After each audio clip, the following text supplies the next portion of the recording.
Hello, one and all, and welcome to the Lost Tablets of the AKASHIC Library.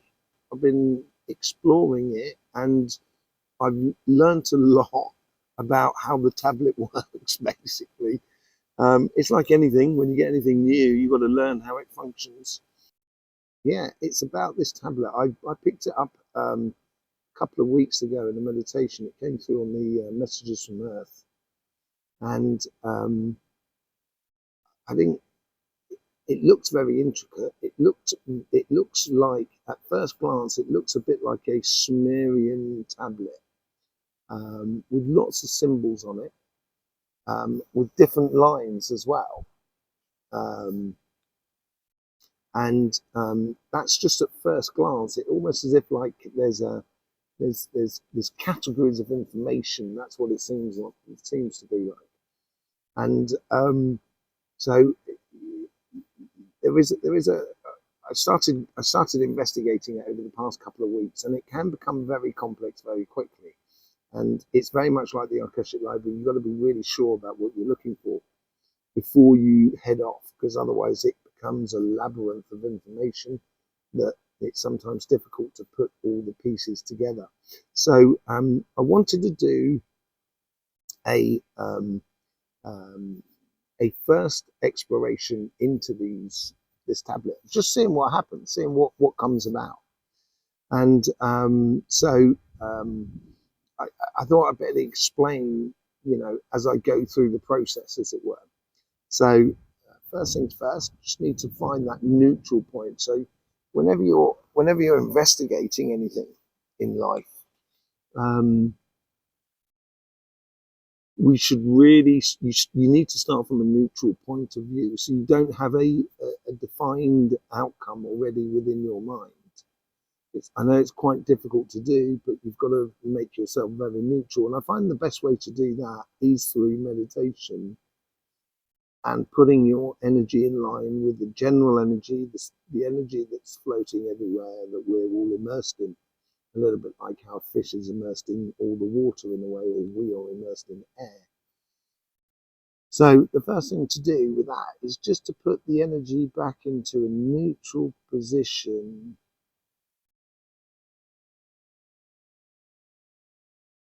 There we go. I get a much higher definition of vision. Things become very, very focused. I can physically feel within my body the slowing maybe of the heartbeat. My muscles tend to relax.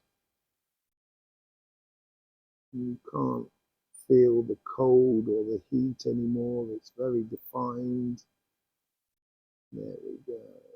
And there we are. We're totally in that neutral space now, which is absolutely beautiful to have.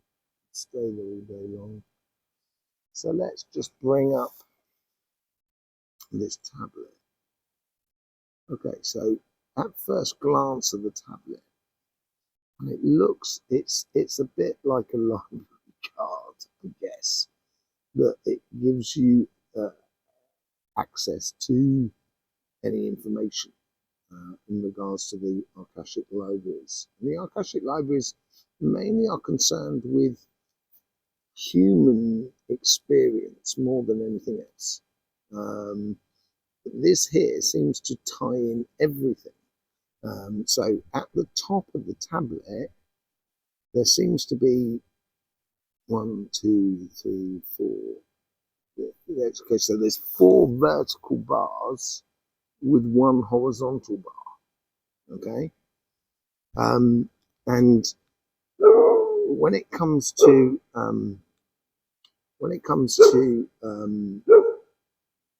dimensions, this is all to do with dimensions. Like there's multitudes of rhythms in life. Like the solar rhythm has 10 to 11-year cycle in general. But then you put 6 of those cycles together, and then you get some serious spikes and lows, basically. So There's longer and shorter rhythms in all of this, and this is where it's like a tablet of this dimension. It's explaining the beginning to the end of the dimension. But within each dimension, you have chapters, which is like, when I keep saying dimensions, I feel like I'm getting dementia. Could well possibly be it, but we move into each dimension, as it were. And I noticed this on another time exploring it, that sometimes it's like when you're exploring something, it's much more concerned by a certain chapter in human history. And there seems to be 4 chapters, and we are going into the 5th chapter. We are creating the 5th chapter. Now, you could look at them as dimensions, 1, 2, 3, 4, 5 dimensions and stuff like that. But in my understanding, dimensions are much, much longer episodes of time. Okay, so that's, I get that at the beginning on the tablet. That's the main thing I get on the front of the tablet. So as I go down in ghost writing, that's what it seems to be. I can now see those layers of categories like that, and it's like it's got 2 sections on it. One of them depicts like a human, like a classic sort of like matchstick man human, okay, and then there is one below it that seems to, it's like it's a sphere, basically. So one seems to be like, it's, if I put my hand on one, I get a lot of visions of human history, different types of human history, and it's not just one type of human history. And it may not necessarily also, history is written by the victors, as some people say, and sometimes history doesn't really give us the truth. It gives us a perspective. So if you learn, we know this in Europe because you have a different degree of view of history depending on which country you come from. And that's the same within the world, in sort of dimension, where we live within the world. So we get a different sort of perspective of history. But this gives us a connected human history, as it were. And so so that's what it seems to be. It seems to be about the the human existence over the past 4 chapters. There's one thing I want to go back to on that chapters thing, because I can hear it.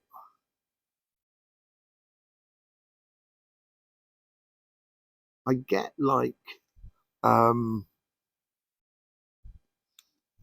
get a 48, as if it's like a 48,000 year cycle on each thing, which then breaks down into 4 different cycles. So of that 12,000 year cycle, and it's like it gets split between quarterfinals, semi-final, and final sort of scenario. Yeah, that's that, you can see it in degrading sort of thing. It's sort of like within each chapter you have, say, like appendices that, different appendices within subcategories within the chapters itself. So you can go even further, in the human history. When I go down to the sphere,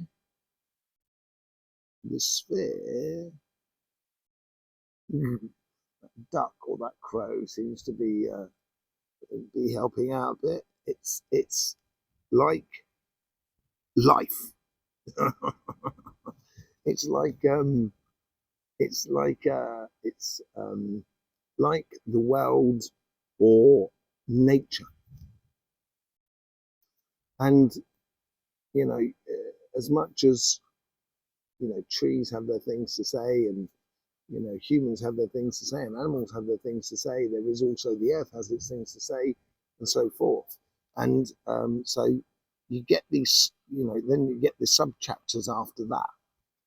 And the thing is that they overlap one another, these two chapters. So human existence may have effect upon planet Earth, and planet Earth may have an effect on at different times on the effect of the human species as well, and our experience and our history.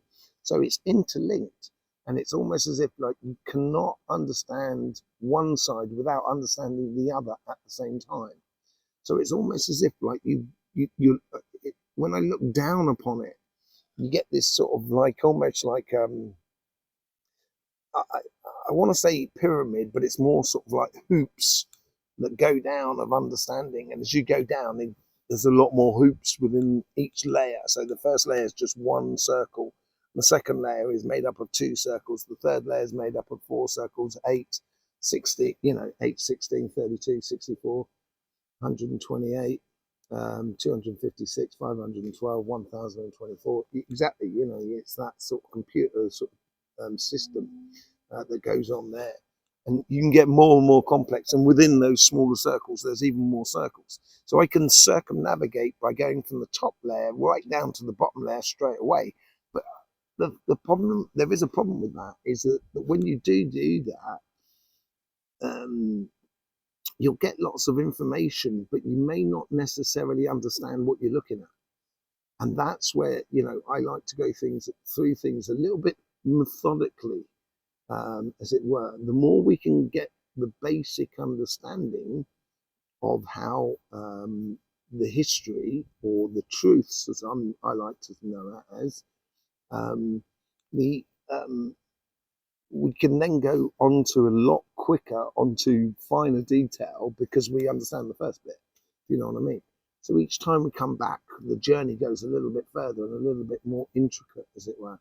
So I get that with the first sphere. So let's just go through that first sphere, which is the sphere part of it. So once you're pressing onto that, it's as if like the tablet then opens up, and then it sort of flips open. As it opens up, it flips open and then sort of like comes in behind it and leaves me with a fresh page.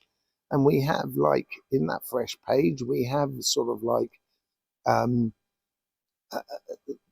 okay, so the top section here, and it's all compassing. So as I've moved into the next page, I've got like the sphere above, and that shows all four. It shows all the 4 bars and the 5th bar lit up. And then as I go down to the second section there, this is like I guess it looks like Saturn is the best way to describe it. It's like a sphere with an S that goes through it, and that S that goes through it, it's like that S that goes through it. So, right, okay, so it's the cosmos. So I think it's like you have like this. It's almost as if like this because everything respects the same principle. What is above is the same as what is below energetically.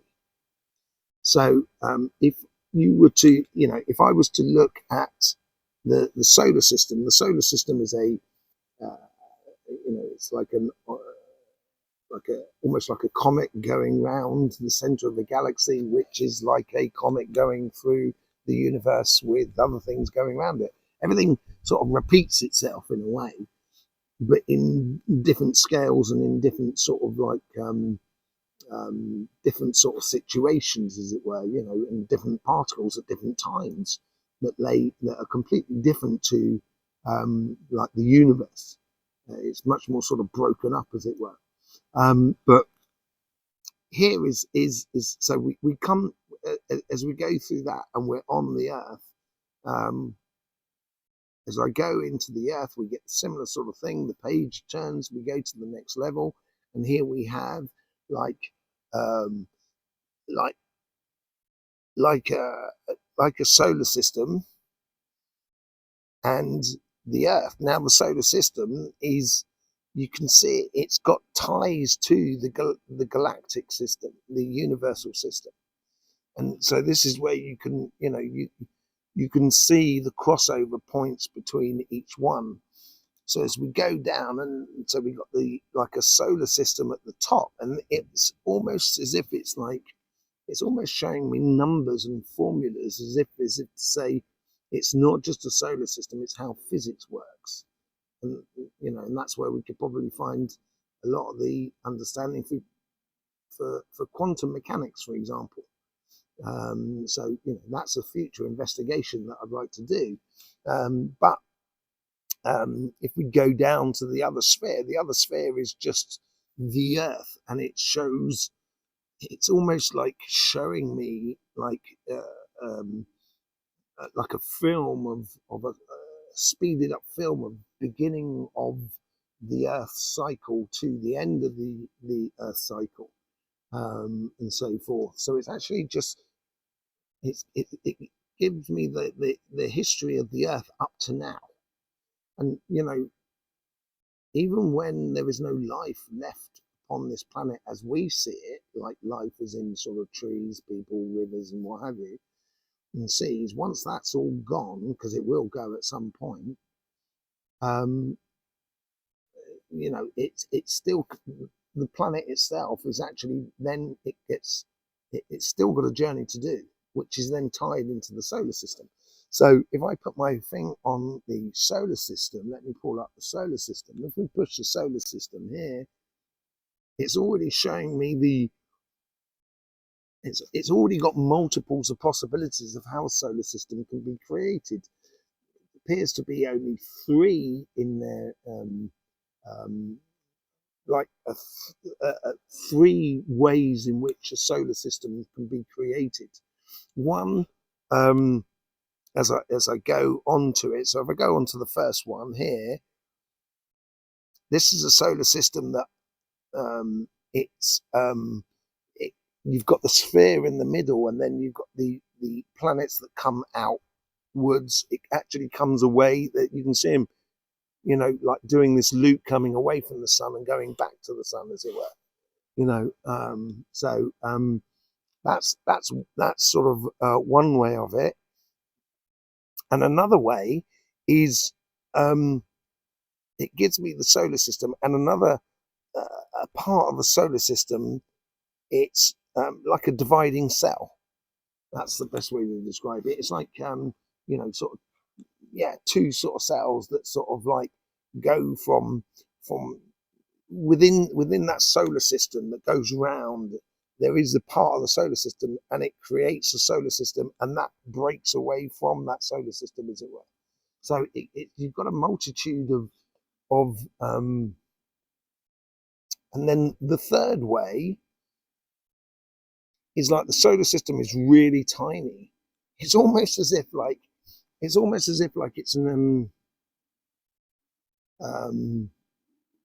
so above, so below.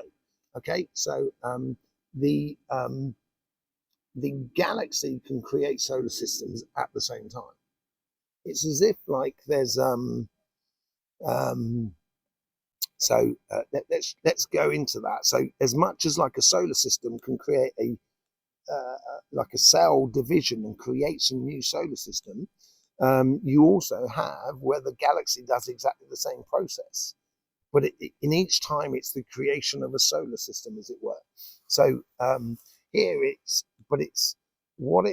not like a planet. That's not what I see that goes around the galaxy here. It's more sort of like a and this could explain the mechanics of the way the sun works, but it more as like, as if you imagine there's like waves that come out of the center of the galaxy. We know that, or even out the center of our solar system. But as these waves go out, they have crossing points, and that makes a major compression of electromagnetic forces, or what humans would call gravity, I guess.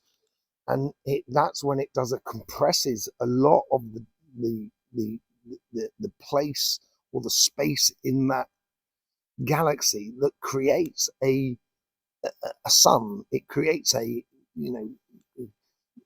not a black hole, because I'm not sure black holes actually exist, but it sort of like creates like a collection. The magnetic field is so tight that's what it creates, a ball of light that's pulling in all the plasma and all the dust that is around. It's literally just going and making this sort of thing, which then sort of like within that solar system, just to give it a basic sort of system. It and it's like the first dimension. The first dimension is a way of saying this space is ready to be explored energetically. That's what it seems to be like, and it's as if like the solar system creates almost like primitive planets just to give it a balance between its north and south pole. So it makes that, and then from there on in, it will, with the support of the galaxy, then start producing planets of its own. And that's what creates an AKASHIC library. So there's multitudes of libraries. We are in this library here, which is our solar system. And through the messages from Earth, that's where we seem to be collecting a lot of the living memory, as it were, at the moment. So all information transition between one state and another, because we are going through a massive change in this solar system, and we can read into the future of how it can play out by looking into the past. If you were to take a saucepan of water and put it onto a fire, at some point that's going to boil because you've done it already once before.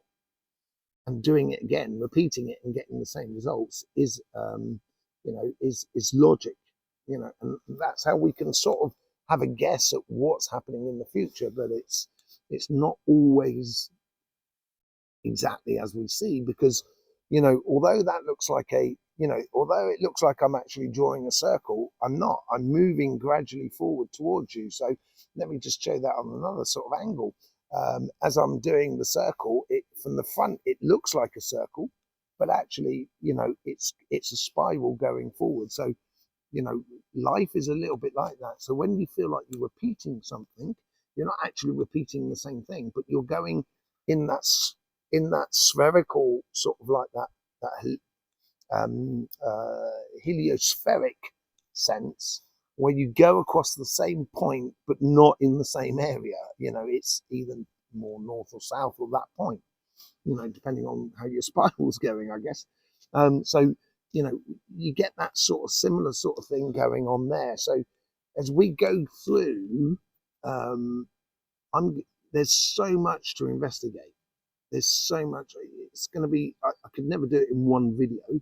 So obviously I will be going forward a lot more into exploring about the tablet and what I need from you, because obviously I will explore things that just concerns me, not me as a person, but that I'm interested in, and it'd be much better if you can comment on this video here on particular subjects, and we can sort of go through that. So what we can do is, this is how it appears to work. That if you take the end result, let's just say if we took, say, like Tutankhamun, for example, from Tutankhamun, you can see the steps that you can, that the like a cord of light that goes through, that brings us up to the surface, up to that human person. So you can see the map that you get to Tutankhamun, and understanding that, getting to that map, that point, is really important. I think, because you've got to understand the context of everything as well. There's no point trying to understand something if you don't know the context of it all. It's like looking at fish and looking at birds. They both got like flappy fins things, but they're completely different things. So you need to know the context of what's going on around it.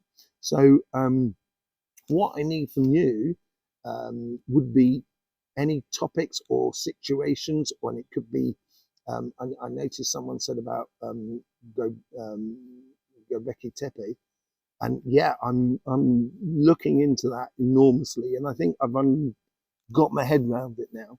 Gobekli Tepe. So yeah, at some point it'd be good to do an exploration into that sort of thing. But what would be nice is if you've got any things that you would like to look at, and it could be to do with, you know, humans and or and how we get different cultures across the globe and everything like that. How did that happen? How did the different features happen within humans? How did nature sort of like develop? What's the anything to do with Atlantis, whatever. It'd be nice to know, because I will literally go off and explore what I think is the best thing, which interests me, but it'd be nice to know what interests you so that I can also explore those sort of things. Okay, and then we can do questions and answers of it, that sort of thing, on the Sunday night live, which goes out at 9 o'clock on Sunday, GMT time, that's UK time. So if you want to ask questions on any of the videos that we do on this channel or anything to do with energy, that's the time to really do it. But at the moment, it'd be great to hear what you would like to investigate. Okay. Yes, I will see you soon, either on the messages from energy or the tarot, the energy tarot readings that we do on Thursday night and Friday night. Thursday night is earth and fire signs. Friday night is air and water signs. Yes, and if not, I'll see you on Sunday for the live. So I guess that's all there is for the Saturday investigation into the lost tablets of the Akashic Library. I will see you soon. In the meantime, don't forget, life should be fun. So please do enjoy.